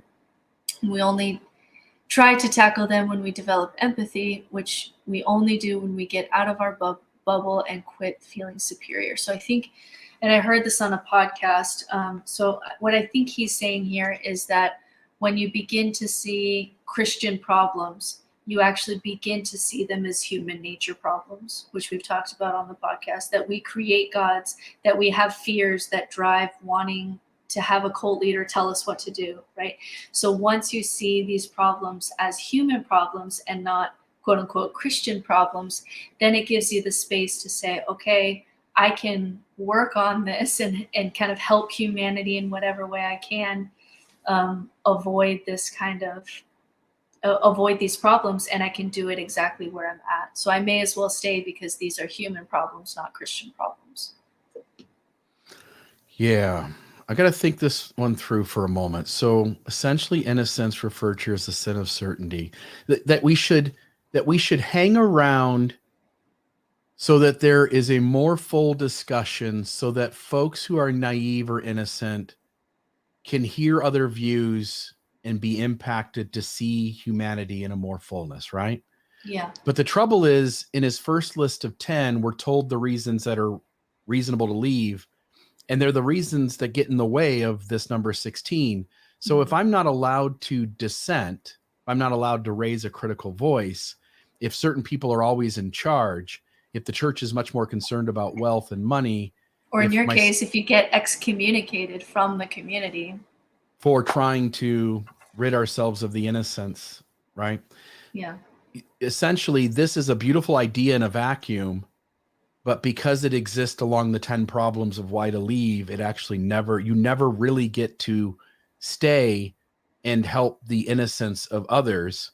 And if you do, you have to do it in such a slow, painful way that you have to take on emotional trauma in doing so. Yeah. And I'm speaking from a point of being in this high demand fundamentalist religion. Look, I was a member of a cult for 20 years. You were a member of a cult for whatever years you were, because I think you were born into it, right? Mm-hmm. So I'm speaking from a system that was uber unhealthy. Maybe somebody can come along and go, Bill, if you were a member of the Methodist church down the street from me, you wouldn't have that problem. You would be allowed to speak openly. You'd be allowed to. But the trouble is, I don't believe Methodism, because I don't believe Jesus is real, and I don't believe the New Testament is the word of God. And so I can't figure out a way to go back into any system when I just don't believe any of it literally, because in my own personal life, the myths that I value and the places I get my transcendence are of much more value than getting up on a Sunday morning, dressing in a shirt and tie and going to the Methodist church down the street from you. Yeah.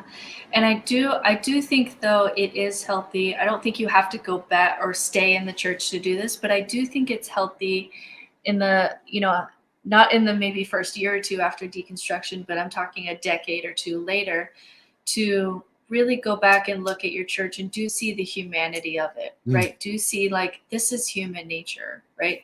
And I do think that is healthy to do. Because people ask me this all the time, like, if you don't believe in God, why are you studying religion? Why do you still continue to study religion? Why do I go to anytime I travel, whatever the temple is, I'm going to the sacred place? And it's because through studying religion, I learned about human nature and I learned about myself. right? And so I do think that that is healthy to see that, these problems. And sometimes when you're right first at your faith deconstruction, you maybe think that this is just inherent in the institution and maybe not see that it's human nature. So I think there's a little argument there to be said that it is healthy to see humans do this because this is human nature. And all of us have these tendencies, right? And so giving it some humanity, I think, is healthy, but it doesn't mean that you have to stay. Don't you think that if you went to the Methodist church down the street from you, it would be pretty peaceful? You wouldn't. Yeah, I wouldn't be triggered by it. Super. Yeah, I wouldn't be triggered by it. I'd be able to see like, oh, this is humans have a fear of death. This is how they're dealing with it. Humans have rituals. Oh, this is their ritual, right? I'm learning about human nature as I'm experiencing it. But the downside, I think, and I think you probably agree, is it would just be boring as hell. It's probably the boring and isolating thing about it is that it's almost like I understand you more than you guys understand yourselves, right? Yeah.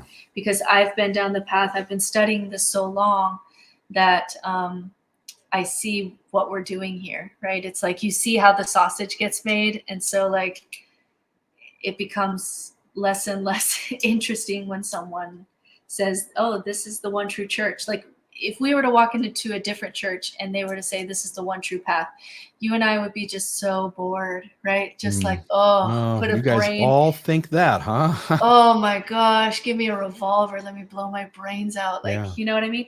But, I don't think it would necessarily be triggering. It would just be like, there it is again. Like, this is what humans do. Here's the tendency. And then you feel lonely because it's like, they're in the Wizard of Oz and you're peeking behind the curtain. Like this is not a show for me. Like this is not doing anything for me. And you can see it. Somebody somewhere had a transcendent experience and then they came back to the tribe and said, I know what it is. I know what it is. Let me tell you, here's the rules we're going to play by. And or the reality sometimes is, I think with Jesus, he just started talking and he didn't even say like, this is the playbook. They made a playbook around him. Oh yeah. He said a few good things and they created the rest of it. Yeah. Yeah, I think so. All right, next one. Because I'm human, and churches are human institutions full of humans. Basically, you need social groups to thrive in life. Belonging to groups of people for whom you care and who care for you is essential. Even better if they are your neighbors. Even better if they all have different perspectives and still love and care for each other anyway. And I'm going to add an argument to this. Someone said, it was actually Terrell Givens said that the sociological genius of Mormonism was to draw a square and to say, love these people. And that there's no other, certainly no secular institution that draws a square of random people, and there'll be old people and leftists and people on the right, and say, try to bump into and hear these people that are going to be different from you and they're going to rub you the wrong way, and try to love these people and you'll grow in the process. What do you think about that?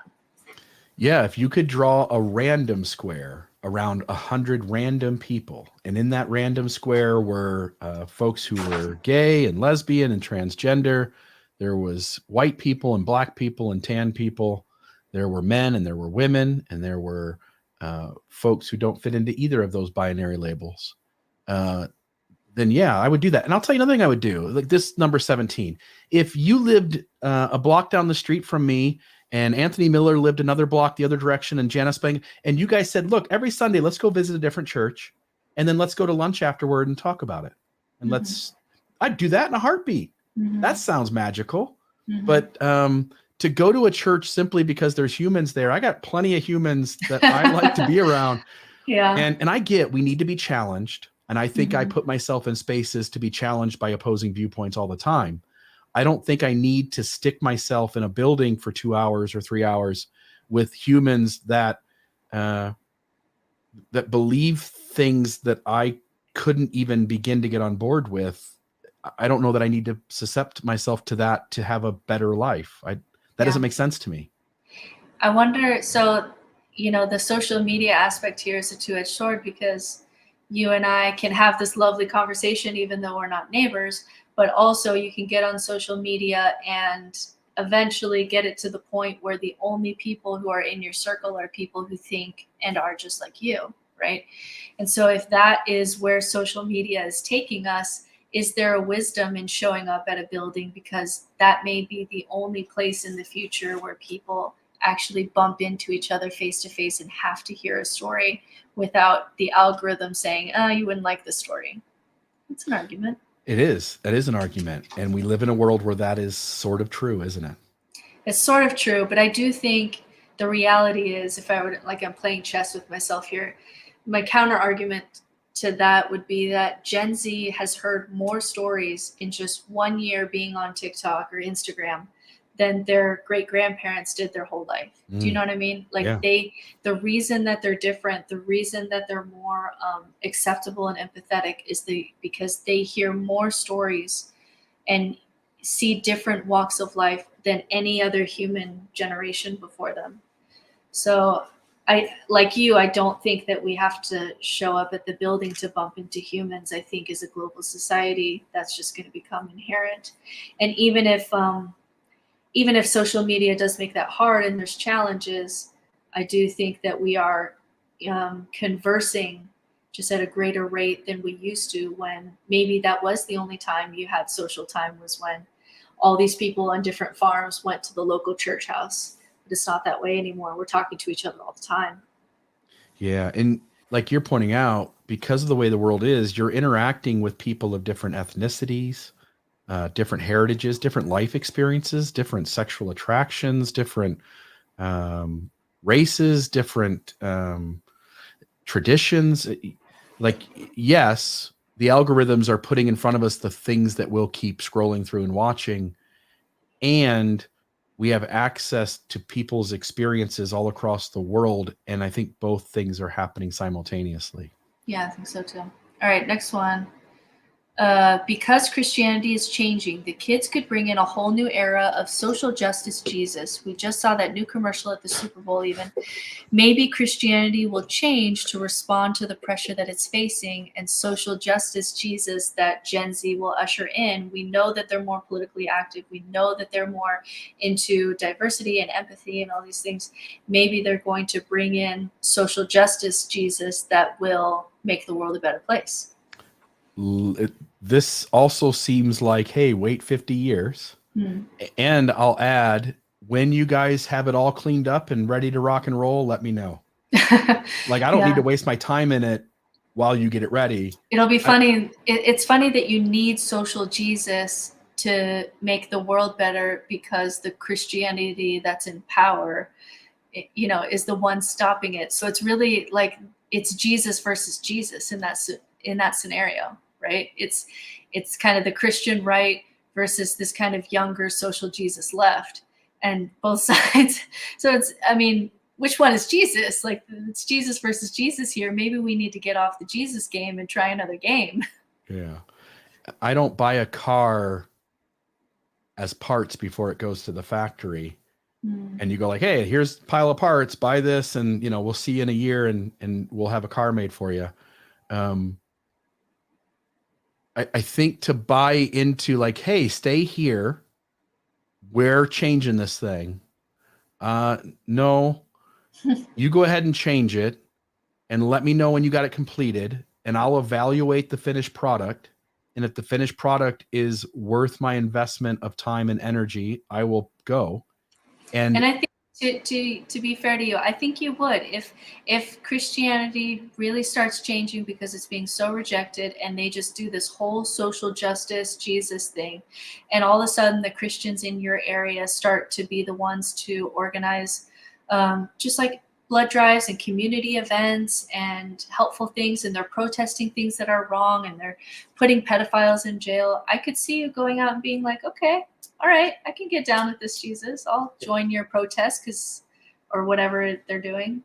And if Sunday school was a room full of 50 people sitting around and giving really fair weight to perspectives that are informed, then that conversation alone would be worth going back to church. If I could sit in a room and go, hey, what are you guys reading? What are you thinking about? What did you see in the news? How does this affect how we all show up as human beings? I'd do that in a minute. But we all know that's not how it works. And I'm not going to start attending church on the promise of what it might be at some future point. because it's gone 2,000 years. My hunch is another 100 isn't going to make this thing any that much better. Yeah, and it does seem to me if we're going to be in a battle of left-wing Jesus and right-wing Jesus, that, it just seems like that just gets so hard to do a Jesus versus Jesus in America. Yeah. And maybe we need to get some new tools and new voices in the conversation and try some other things, and instead of try to just do half of Jesus over here and some of Jesus on the right. The purity of Jesus is on the right, and it just doesn't seem to get any better when we just kind of split Jesus in half and have him fight against himself politically. It just doesn't seem My to be Jesus the answer. is right. Yours is wrong. Yeah, it devolves into something really ugly for religion. So, Yeah. All right, 2 left. So the next one is to free God. If we leave religion, whoever we are, then religion decreases its diversity, and God will continue to be defined in smaller and smaller terms, locking him into a petty vision that becomes increasingly dystopian to those who've left. There are amazing ideas, wonders to behold, and an expansiveness that is going to be a loss to humanity if we abandon God altogether.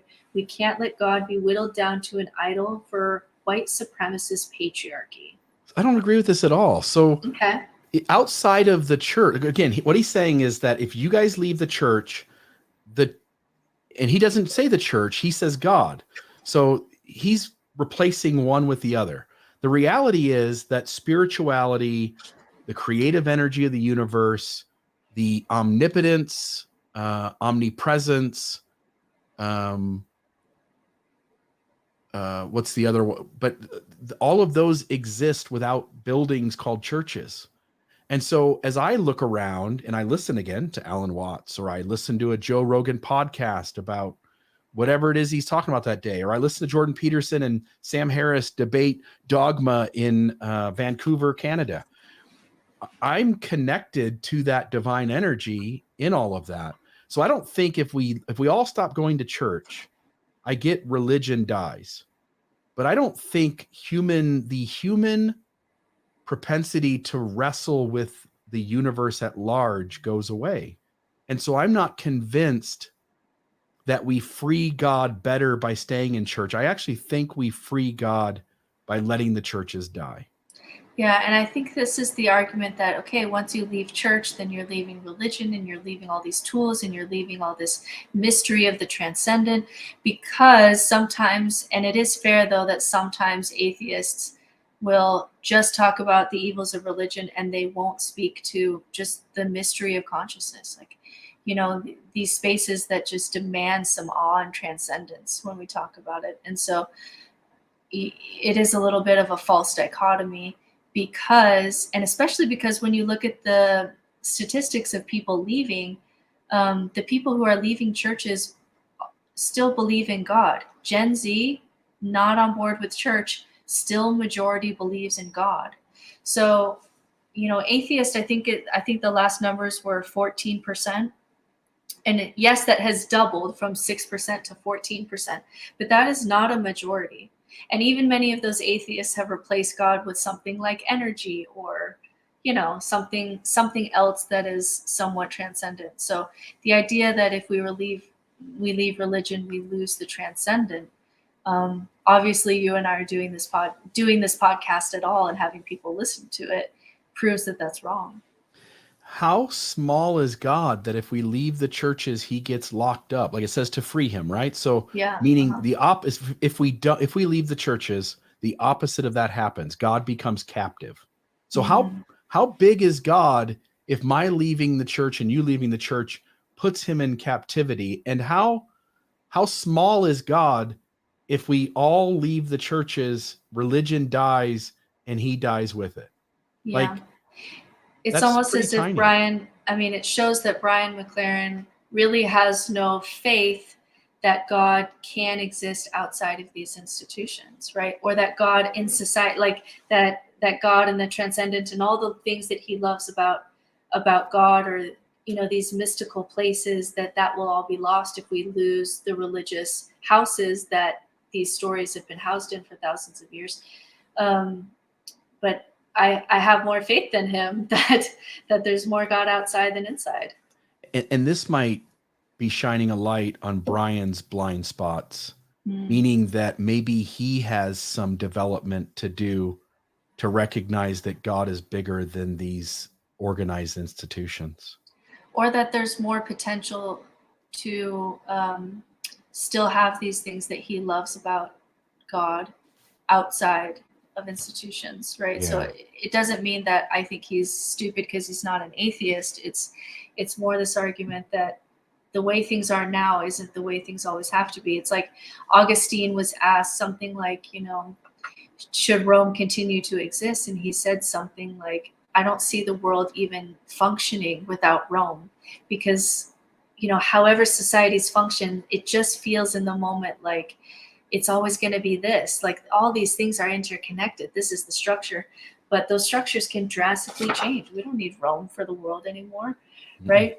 So, or feudalism in the Middle Ages, like we can actually shift society, and I think people will still continue to have spiritual and mystical experiences and call that God outside of religion and in secular society. I think that that's still going to be true. And there's always going to be mushrooms, LSD, and DMT. So right. And the statistics show that people aren't leaving God as fast as they're leaving religion. So, yeah. And Gen Z is still very much believes in higher power. But they just say that they just don't experience it at church. And I know that the believer won't comprehend what my next statement, but the Wiccan and the tarot card reader and again, name all the woo stuff. Those are also approaches to that mystery in the universe. And I would argue that is, whether they would admit it or understand it even themselves, it's some sort of effort to reach out and connect to the divine. Yeah, it's some, I'll have people on my TikTok say things like, God is an energy, and God is the connective force between us all. And so there's all these other, concepts of God that people are trying to make sense of all of this. And God is still a word that people are using to describe that. It doesn't mean, the Christian God specifically, or it doesn't have to, too. All right, last one. Because of Fermi's paradox and the great filter. Let me see what you think about this argument. So Fermi's paradox, I think we've talked about this before, is the idea that while the potential of extraterrestrial life is infinitely possible with many worlds and galaxies out there, if they exist, where are they? And the great filter is one explanation that in order for a civilization to advance to interstellar travel, no cataclysmic event can occur in that world that would filter them out of achieving it. And there are many possible such filters. So the idea of the Fermi's paradox is if there's life here, and even if there's, like let's say there's no God, but there's life on this planet, where is everybody else? If it's possible in an infinite universe, we should be seeing more life than what we do in the universe. And so the theory is that because in order to get to the place where you can do interstellar travel, you also have the power then and the technology to blow yourself up. And so the theory that's a part of this is that there's no life out there because there's like this civilization, and then it blows up, and then another place in the universe, there's another kind of thing and it blows up. And so there's something to be said to, if you get powerful enough to do interstellar travel, you also will probably wipe yourself out, because you have to have a very aggressive form of evolution to get to that point. And, and so if you are a society that's going to build something like Rome, well, once you get to interstellar travel, you will fight yourself and you will die, because that's the kind of aggressive evolution that you need.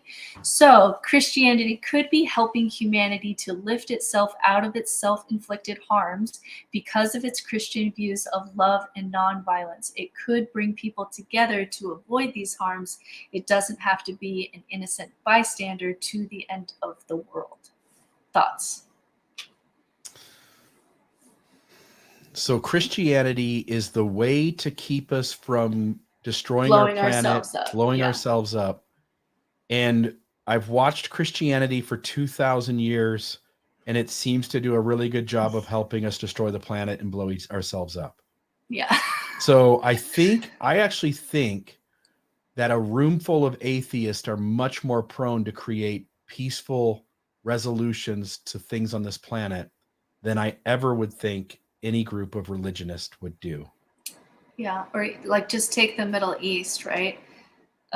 Would you rather, have atheists decide kind of these kind of global decisions, or would you rather have these Middle Eastern religions that are fighting for one piece of ground, and they are willing, they know that their God is real, they know that their God is coming, or they know whatever, they know about their heaven, and so they fight each other. Which one would you rather give a nuclear weapon to? I would rather give the nuclear weapon to the atheists, who would be very careful to use it, because this is all we've got here. Like, this is it.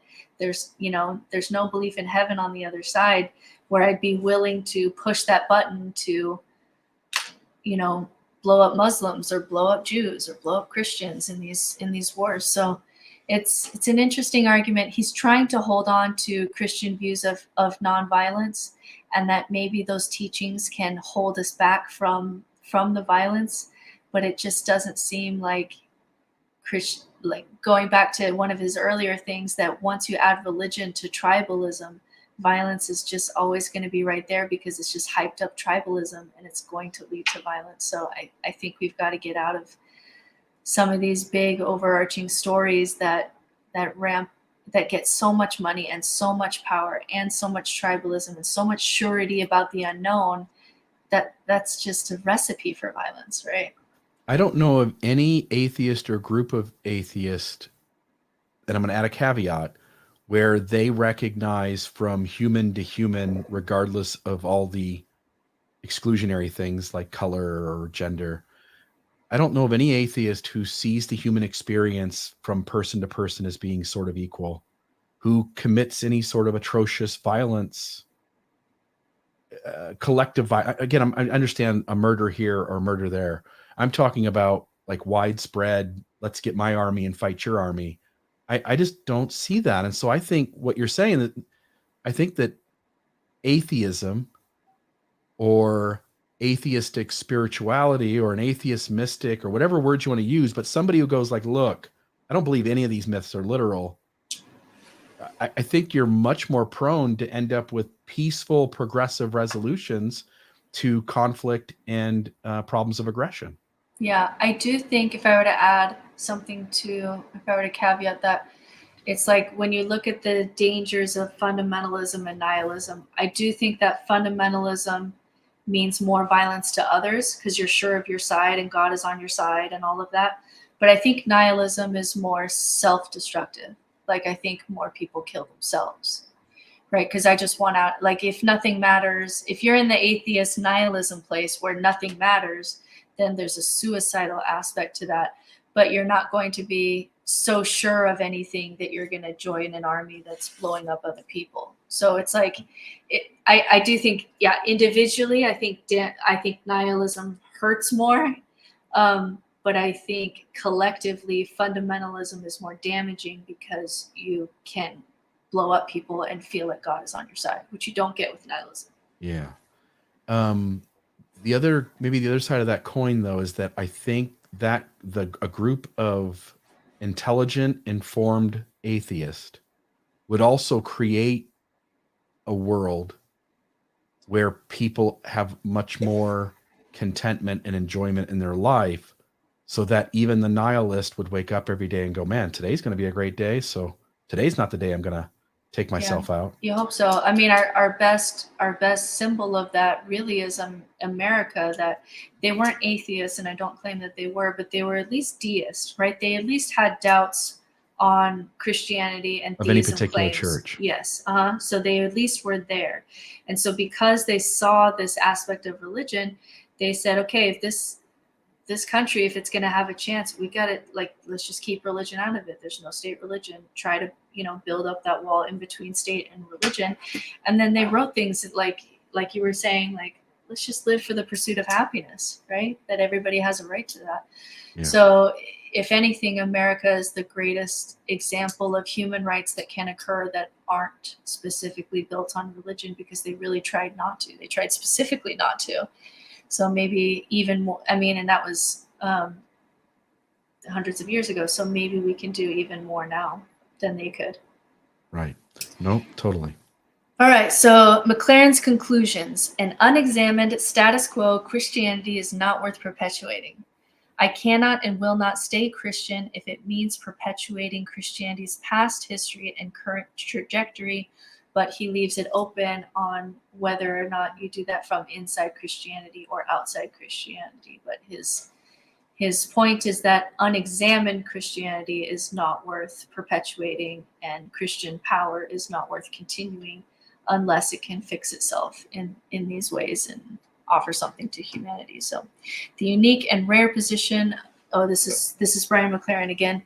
The unique and rare position of a biblical prophet is always on the edge of the inside. So he talks about that. And, his choice is to stay on the edge of the inside, whereas I think we're on the edge of the outside. But I at least appreciate that we both could say this was a good argument, or this is something that would help me to stay, or if I was in a different time period or had different experiences, I could see this. And so for you listening, if you're a fence sitter where you're trying to decide where to go, I hope this conversation helped you. And in the end, I really don't judge people who stay, because if I were to judge people who decided to stay, I feel like I'd be judging myself too, right? Like previous versions of myself. Yeah, I'm curious. I'm curious what you think. Besides what it says here, like there's things he didn't hit on. I think a reason to stay is community. It's the place where you feel at home. It's the place where you feel like these are your friends and your family. I think that's a reason to stay. I think reasons to leave. You're experiencing trauma of any sort. You should have complete right to just say that's enough. I don't want to do this anymore. If you're feeling deceived by your religion, if you don't find your religion useful, any thoughts from you on like what you see as like what are the most? He gave this list of 10 and 10. I feel like if you and I sat down for an hour and made up our 10 reasons to stay and go, they'd be a completely different list.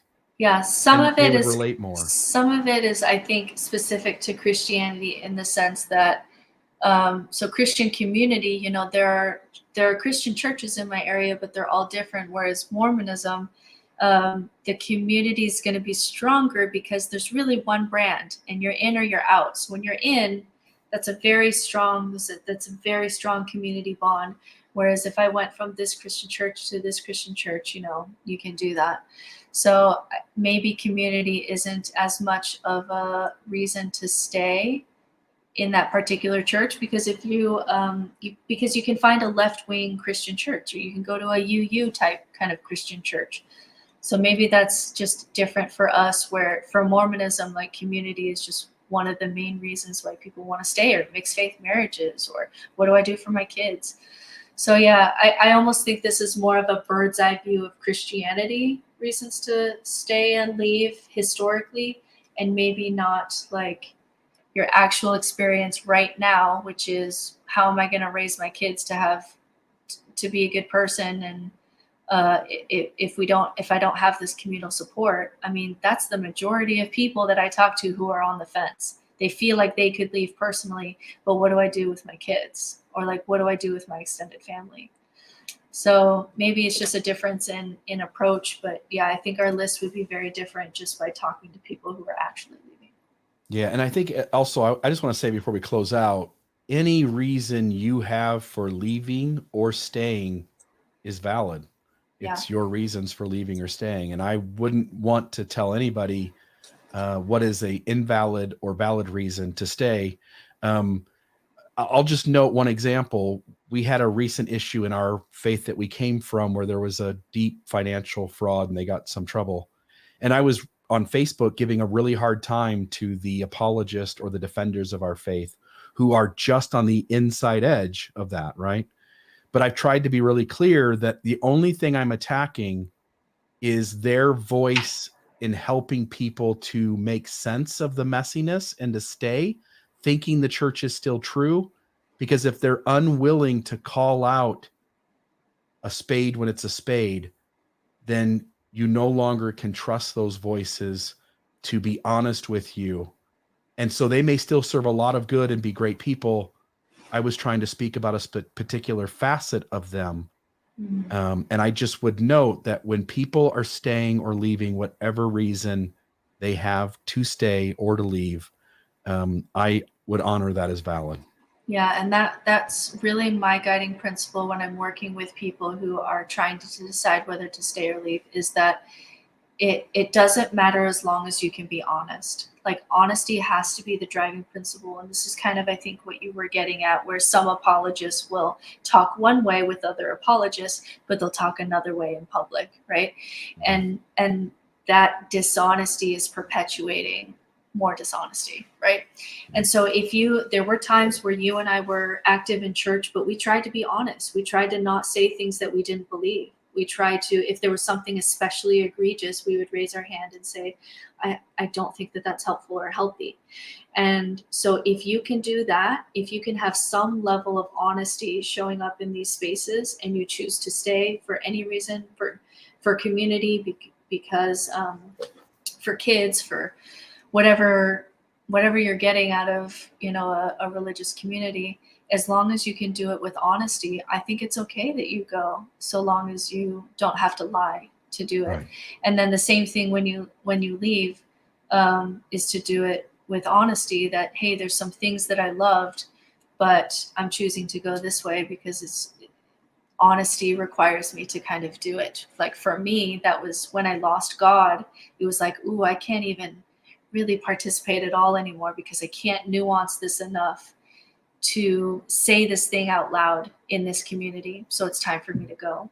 But when I still believed in God, I could go to church and be self-honest. And so it was, for the time, maybe the right thing for me or my family or wherever I was. And I don't judge myself too harshly. But if you have to be dishonest, I think that's where you can say, do you really have to stay? Because, like you said, you were holding on to things in your body, and that'll start to increase the more you have to kind of skirt things or be dishonest to stay in those communities. Yeah, totally.